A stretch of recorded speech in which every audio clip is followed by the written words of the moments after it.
When a white waitress poured ice water on a pregnant black woman, the whole restaurant went silent. What she didn't know was that the woman she just humiliated was the wife of a man powerful enough to destroy her world, without ever raising his voice. It was 8:47 p.m. at Charlie's Diner, the kind of place where the marble floors gleamed and the chandeliers whispered money. The soft golden lights reflected off polished glass, and in the corner, a black woman sat alone. Simone Cruz. 7 months pregnant, wearing a flowing designer dress that fit her body like dignity itself. Her hand rested gently on her stomach, feeling her baby stir, tiny kicks like quiet reminders that life was growing inside her even as the room's energy froze her out. Conversations dipped low around her table, subtle glances traded between wealthy diners who didn't bother hiding their curiosity. The clinking of silverware, the muted jazz, the kind of silence that wasn't silent at all. Simone checked her phone again. 20 minutes. Still no message from her husband. The discomfort wasn't just physical, it was social, invisible, a chill that had nothing to do with air conditioning. That was when Ashley Morrison made her move. 26, white, tired, angry at a world that never gave her what she thought she deserved. Her smile was tight, professional on the surface, but her eyes were sharp with something darker. "Can I get you anything else?" she asked, voice dripping with sarcasm masked as sweetness. Simone looked up, polite, unaware of the venom beneath the question. "Just the check, please," she said softly. Ashley nodded, turned, and then paused as if remembering something. She picked up a glass pitcher filled with ice water, the condensation running down her wrist. The moment stretched thin, almost cinematic. And then, with a flick of her hand, she tipped the pitcher forward. The entire contents splashed across Simone's $3,000 dress, cold and shocking against her skin. Ice cubes slid down her lap, the sound crisp against the marble floor. The restaurant froze. Forks hung midair. The laughter from a nearby table died instantly. Even the music seemed to hesitate. Ashley leaned in, her breath brushing Simone's cheek. "Oops," she said, voice soft but razor-edged. "Maybe stick to places where you actually belong." The words landed harder than the water ever could. Simone's breath caught. She looked down at her soaked dress, at the spreading pool beneath her chair, at the water dripping from her fingers. For a heartbeat, she didn't move. Then, slowly, she lifted her chin. Her face calm, but her eyes alive with controlled fire. Around her, no one spoke. Every gaze in that glittering restaurant was fixed on the black woman who refused to break. Her chest rose and fell once, twice. Then she reached into her purse. Her hand trembled, not from weakness but from restraint. She pulled out exact change for her untouched meal and placed it neatly on the table. Then, beside it, a crisp $500 bill. The gesture silenced even the whispering thoughts of those watching. Simone looked at Ashley, her voice low but steady. "You didn't just spill water," she said. "You spilled your own peace." For a moment, Ashley's smirk faltered. A crack in her armor. Simone rose slowly, water cascading from her dress, heels clicking softly against marble as she walked toward the exit.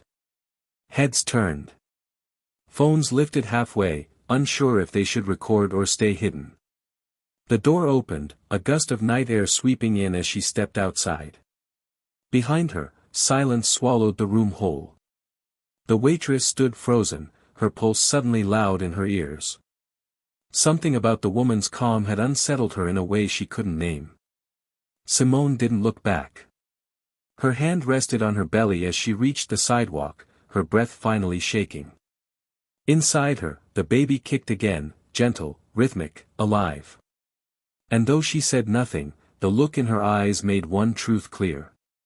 This wasn't over. Outside the restaurant, the night had gone still. The rain had stopped, but puddles clung to the pavement, shimmering beneath the orange glow of the streetlights.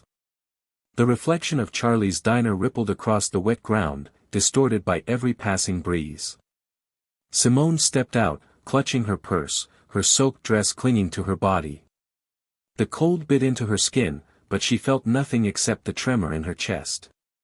A black SUV waited at the curb, its engine purring low. The back door opened. Polished black shoes stepped out first, followed by a tall man in a dark suit. Gerald Cruz. His presence was quiet but commanding, the kind that made people straighten their backs without knowing why. He took one look at his wife, his jaw tightening as his eyes fell to the dark stains running down her dress. Water. Tears. Humiliation. Tell me who thought they could humiliate you, and still sleep tonight. His voice was calm, but the calm was dangerous. Simone shook her head slowly, her voice barely more than a whisper. Someone needs to learn respect. Gerald stepped closer, his hand reaching for her shoulder, gentler than his expression suggested. She didn't look back at the diner, didn't have to. Behind those glass doors, the world she'd just left was already trembling, even if it didn't know it yet. She took a deep breath and got into the SUV. Gerald followed, closing the door softly. The car pulled away, its taillights glowing red against the rain-slicked street. Inside, silence filled the space between them. Gerald's eyes stayed fixed on the road ahead. Simone's fingers traced the edge of her wedding ring, her breathing slow and deliberate. She didn't want vengeance. She wanted peace. But peace had a way of bleeding when pride was wounded. Inside the diner, Ashley Morrison scrubbed the table where Simone had sat. Her movements were quick, almost frantic, though she wore a smirk for the benefit of her co-workers. Finally got rid of her, she muttered, forcing a laugh that didn't sound right. Her hand trembled as she picked up the glass pitcher, the same one she'd emptied on the woman minutes ago. Water still dripped from its spout, splashing softly onto the rag in her other hand. "What's wrong with you?" a fellow waitress asked, watching her fumble. "Nothing," Ashley snapped. "Just cold." But her voice cracked. She didn't understand why her chest felt tight or why the air around her suddenly felt too heavy to breathe. Still, she smiled again, because that's what she did, smiled when the guilt started to whisper. The truth was, Ashley's life had been one long whisper of bad luck and worse choices. She'd been working since she was 16, holding 3 jobs by 20. Her mother's illness had drained every dollar she earned, and when her boyfriend walked out, leaving her with debt and an 8-year-old son, the bitterness had started to take root. It grew slowly, like rust. Every shift at Charlie's diner reminded her of everything she didn't have: polished nails, confidence, freedom.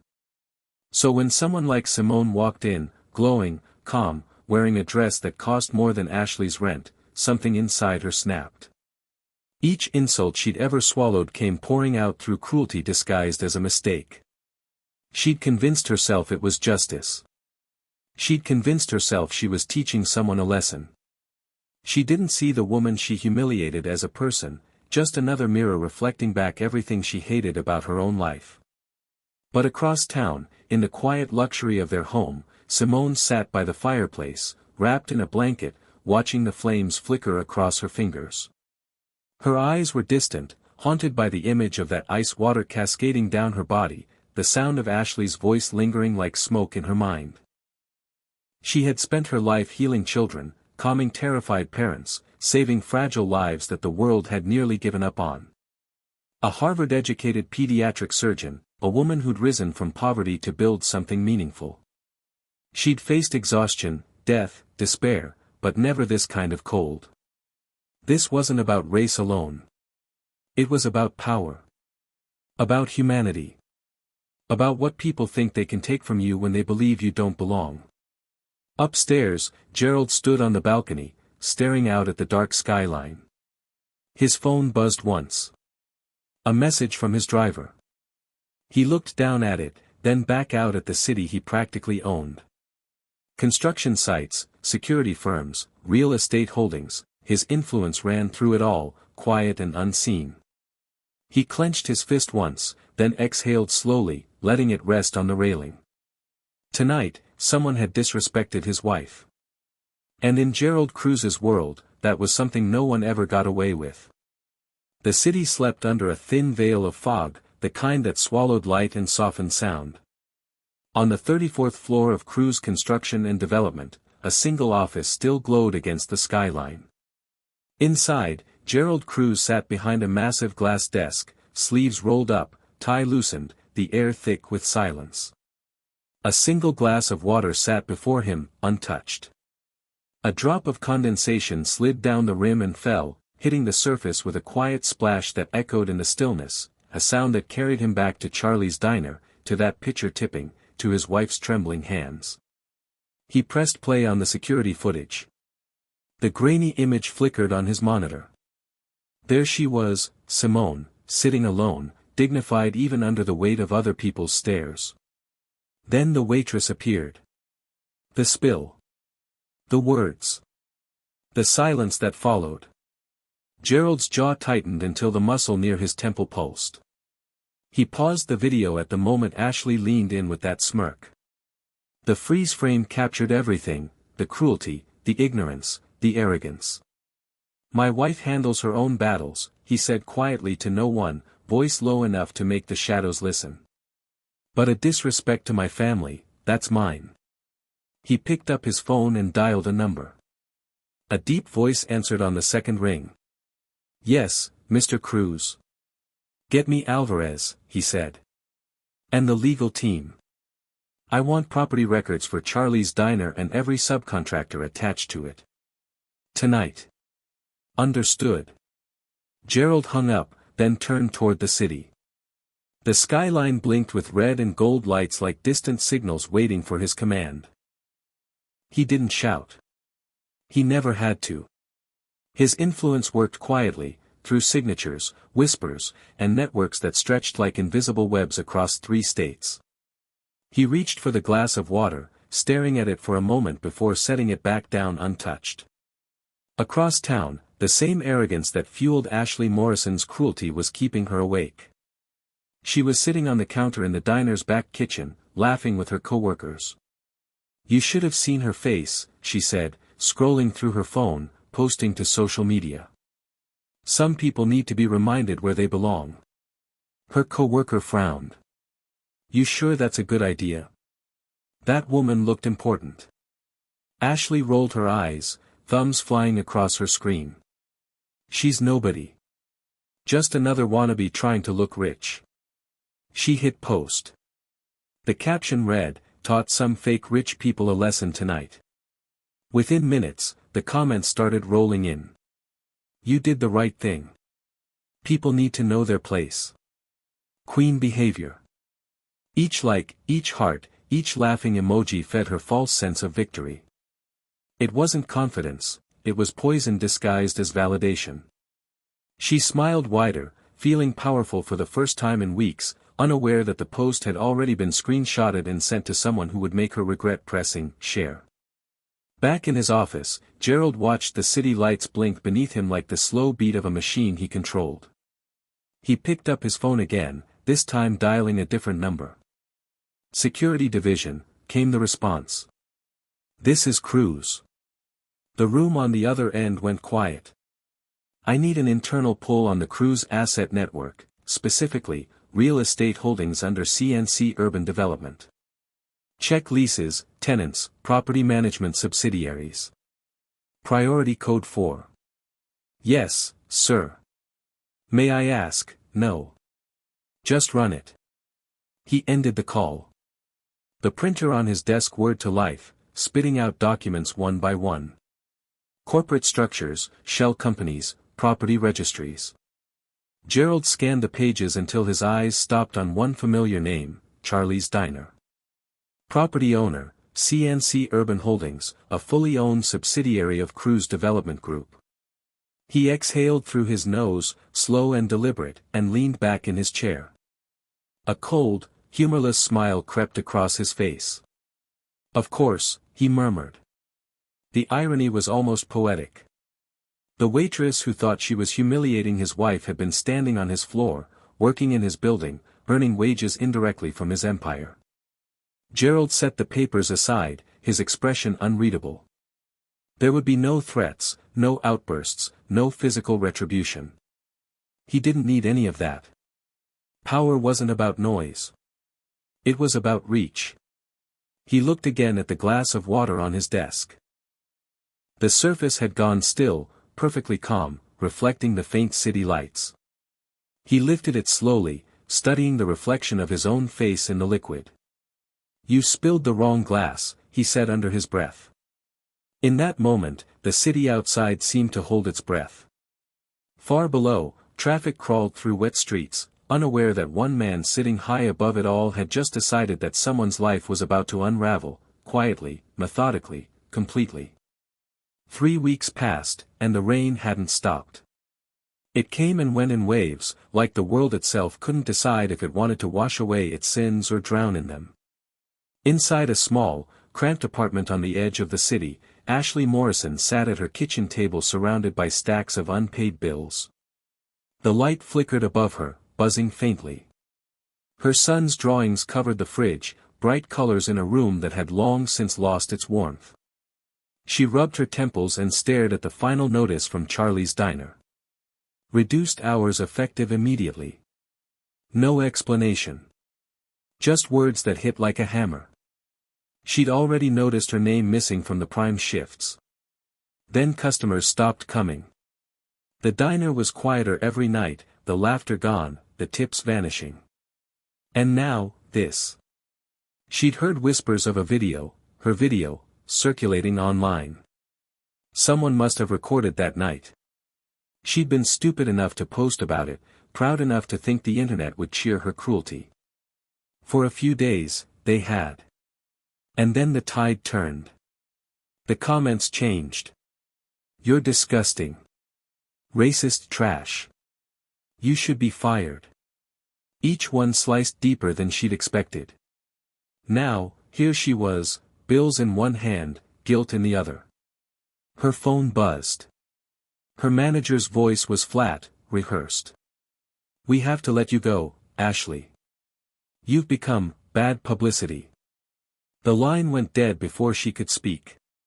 She sat there for a long moment, staring at the cracked wallpaper, the sound of rain tapping against the window. A tear slipped down her cheek, but she wiped it away fast, angry at herself for feeling anything but rage. She picked up the nearest bill, her mother's medication invoice, and froze. The cost had doubled. The insurance company had re-evaluated coverage, the letter said. Her mother's pills, once barely affordable, were now impossible. "No, no, no." Ashley whispered, her voice breaking. She grabbed the phone and called the pharmacy. "There's been a mistake," she said, desperation rising. "My mom's meds, you can't, she needs them." The woman on the other end sounded tired. "I'm sorry, ma'am. New policy. Nothing we can do." Ashley hung up and screamed. The sound filled the tiny apartment, bouncing off the walls, swallowed by the rain outside. She pressed her hands against her face, shaking. "Why is this happening to me?" she shouted into the empty room. But the only answer was thunder. That night, she worked 2 cleaning jobs back to back, her body running on fumes, her spirit unraveling. Her 8-year-old son, Tyler, waited up for her, half asleep on the couch. When she came home, he stirred and smiled weakly. "Mom," he whispered, "I drew us a new house today." The drawing showed a big house with sunlight and a garden. Ashley smiled through tears. "That's beautiful, baby." But inside, something cracked. She couldn't give him that world. Not anymore. Across town, inside a much quieter home, Simone Cruz sat on the edge of her bed, hand pressed against her belly. The doctor's voice from that morning echoed in her head. "You need to rest, Mrs. Cruz. The stress isn't good for the baby. Your blood pressure is elevated. Any more emotional strain could trigger premature contractions." Simone nodded then, but now she couldn't sleep. Every time she closed her eyes, she saw that woman's face, the one who had poured water on her as if she wasn't human. The humiliation replayed like a loop she couldn't turn off. She hated that it still had power over her. In the mirror across the room, she barely recognized her own reflection. Her husband came in quietly, setting down a file on his desk. "You should rest," he said. "It's late." She looked at him for a moment. "You're working again?" "Just business," he replied smoothly, kissing her forehead. "Everything's fine." But behind his calm tone was a shadow. Gerald had spent every night weaving a silent web, pulling strings that Ashley never saw coming. Her landlord was one of his tenants. Her insurance company had a subsidiary owned by his holding firm. Even the pharmaceutical supplier her mother relied on, tied back to him.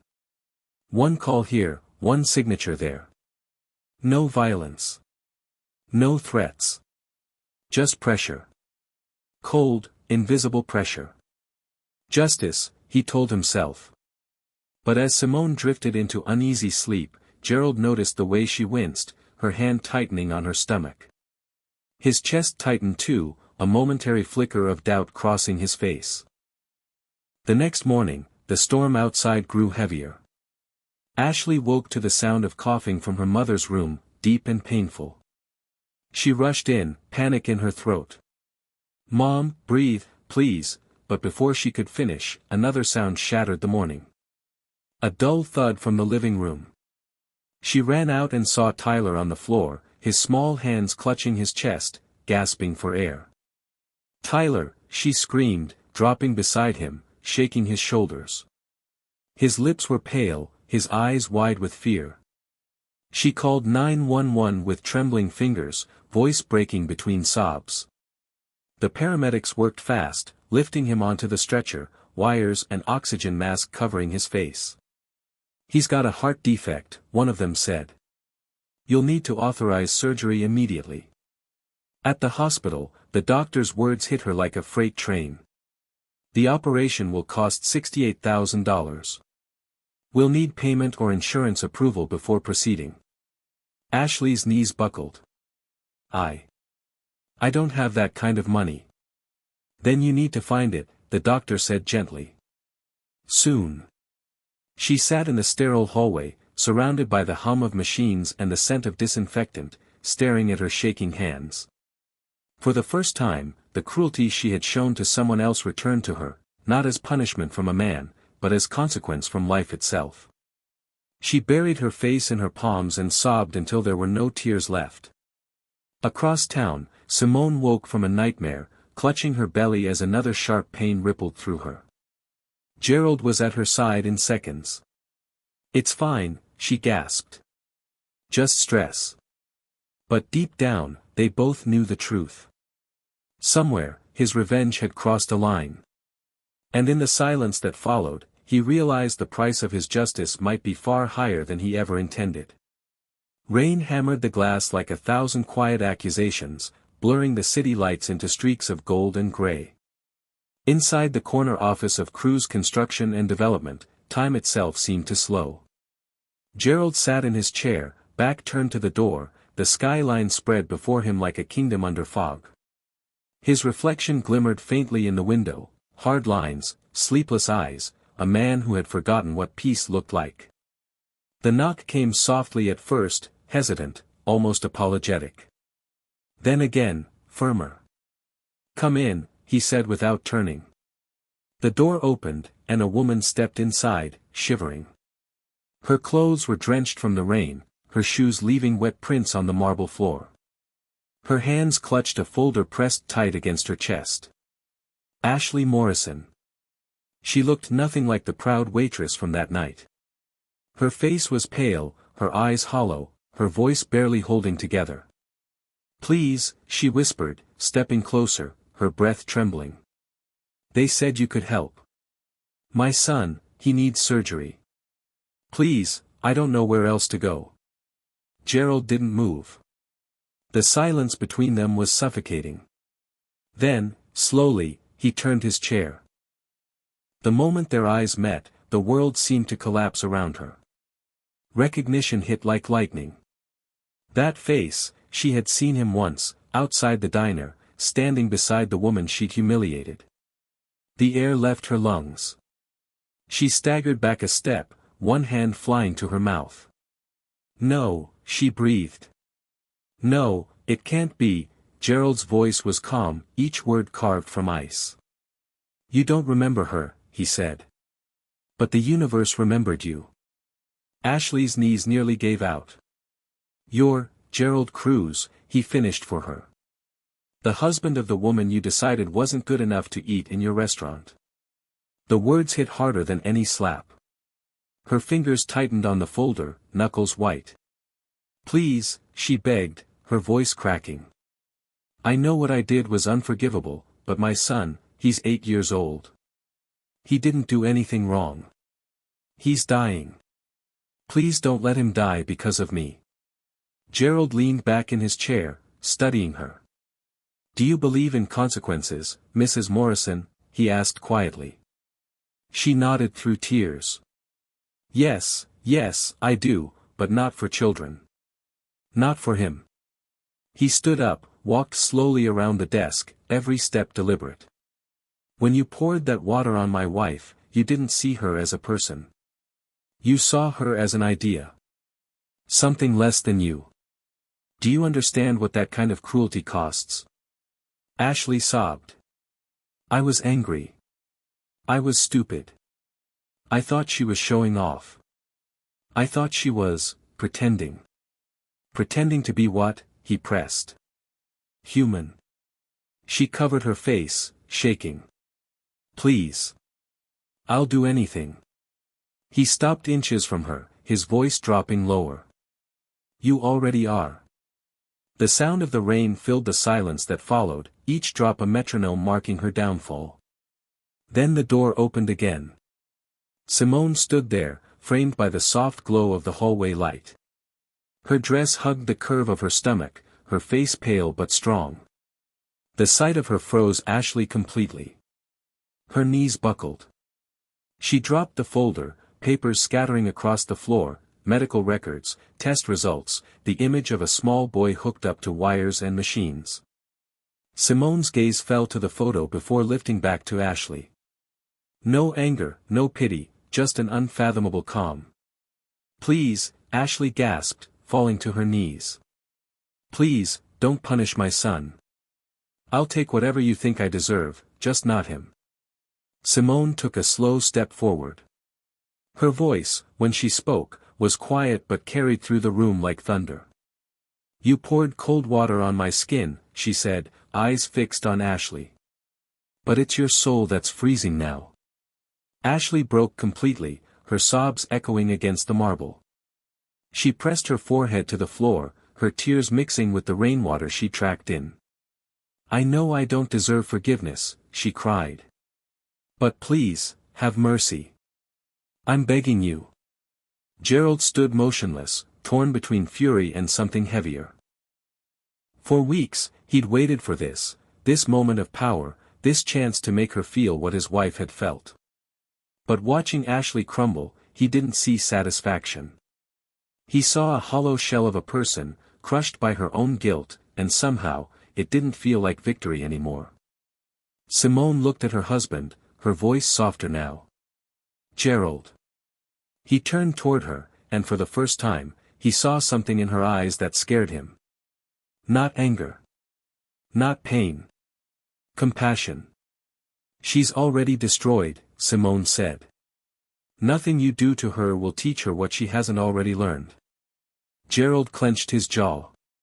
"She deserves to pay." Simone nodded.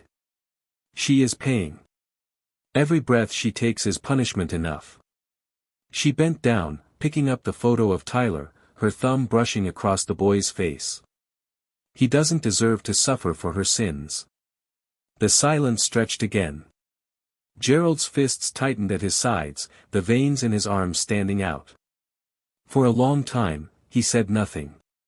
Then, finally, his shoulders lowered. The rage in him flickered, then dimmed. He looked at his wife, the woman who had been humiliated, broken, and yet somehow still capable of grace, and realized that her strength had always come from mercy, not power. "What do you want me to do?" he asked quietly. Simone met his eyes. Save the boy. Ashley lifted her head, disbelief flooding her face. What? She whispered. You'll help him? Simone nodded once. Yes. Because if I don't, I become you. The words landed with the weight of truth. Ashley's tears came harder, but this time, they were mixed with gratitude and shame. Gerald exhaled, the tension leaving his body like a storm finally breaking. You'll get the money, he said flatly. But after that, we're done. You'll live with what you've done, and who chose to save you. Ashley nodded violently, her words tumbling out through sobs. Thank you both, I swear I'll. Stop, Simone interrupted gently. Don't promise. Just change. She turned away, one hand resting on her belly. The rain outside softened, as if the city itself was finally exhaling. Gerald watched his wife cross the room, and for the first time in weeks, he saw something like peace on her face. Not because she'd won, but because she'd refused to lose herself. Behind them, Ashley remained on the floor, hands over her mouth, realizing she had just been spared by the very people she'd tried to destroy. The sound of rain blended with the faint hum of the city below, and in that fragile silence, justice gave way to something far more powerful, mercy. Morning crept slowly through the fog outside St. Mary's Hospital, the sky pale and heavy with quiet. Inside, the air was filled with the low hum of machines and the faint scent of antiseptic. The world outside moved on, but here, time had stopped. In the surgical wing, an 8-year-old boy lay on an operating table surrounded by a team of doctors fighting for his life. Tyler Morrison's small chest rose and fell beneath layers of sterile fabric, his heartbeat weak but stubborn. Outside, Ashley waited in the hallway, her hands clasped so tightly her knuckles had turned white. She had been there since dawn, praying, whispering promises to a God she hadn't spoken to in years. Every passing nurse made her flinch, every sound from behind the doors twisted deeper into her chest. 8 hours, they said. The longest 8 hours of her life.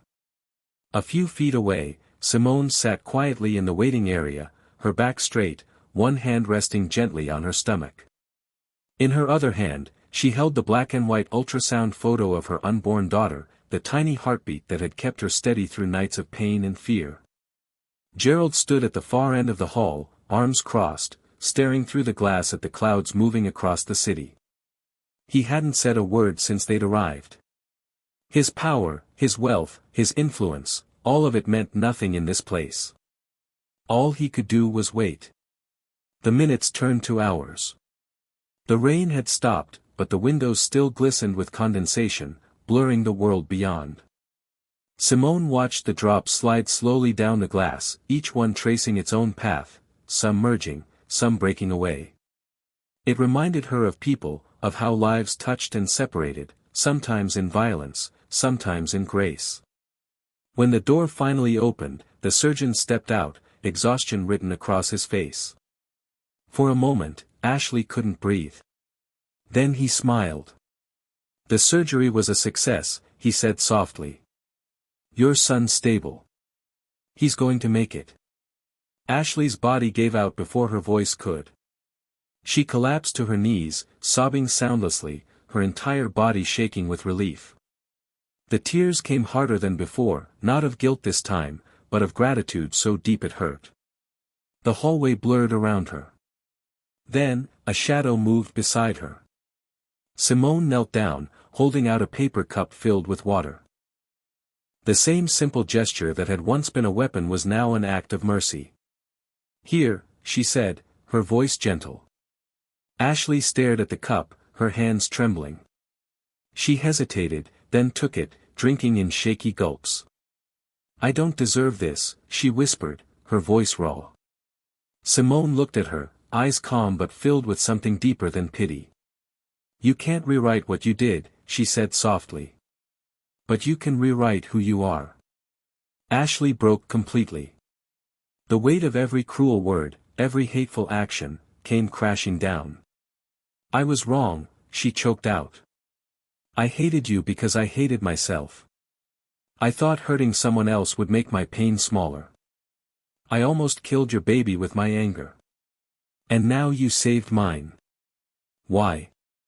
Simone's gaze shifted briefly to the ultrasound photo in her hand. Because if I let hate decide who lives or dies, she said, then I'm no better than what hurt me. She reached out and placed a hand on Ashley's shoulder, firm but kind. Then start today.